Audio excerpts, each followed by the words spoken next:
আসসালামু আলাইকুম। একটা ডিম 4 পিস করে ভাইজা সন্তানদের পাতে তুলে দেয়, তার নাম হয়েছে মা। আর সে মাটা যখন না থাকে তখন কখন সেই মেয়েটা কী খায় না খায় সেটার খবর রাখার কেউই থাকে না আসলে।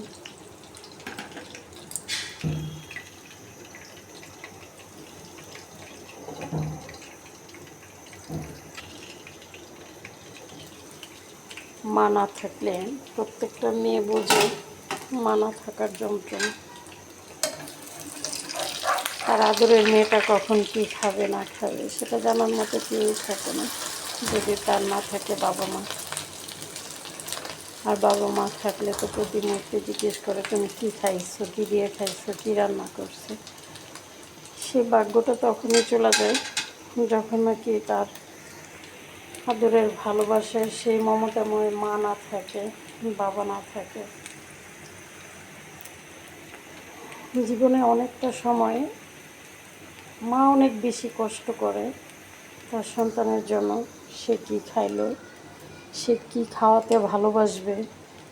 যেমন আমার মা যদি শুনছে আমি তার কাছে যাব, কোনটা রেখা কোনটা করবে, কী রান্না করলে আমার মেয়ে দুটা ভাত খাবে,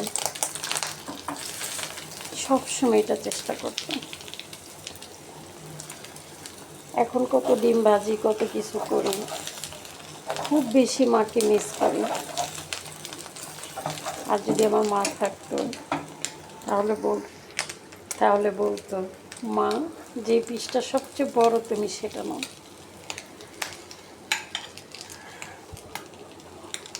এখন হয়তোবা দেখা যায় সবচেয়ে বড় পিসটা সবার প্লেটে তুলে দেওয়া হয়, আর নিজে কোনটা নেব সেটার আসলে আনন্দ থাকে না সেই সময়টা।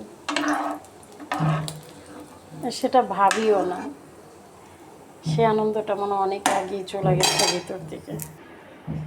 এরকম লাল লাল ডিম ভাজা দিয়ে কার কার পছন্দ ভাত? আমার তো এক মুঠ ঝরঝরা ভাত, এরকম লাল লাল করে ভাজা ডিম দিয়ে তার সঙ্গে যদি একটু চাপা ভর্তা হয় তাহলে তো কোনো কথাই নেই। আলহামদুলিল্লাহ অনেক বেশি মজা করে সেদিন ভাতগুলো খেয়ে ফেলতে পারি।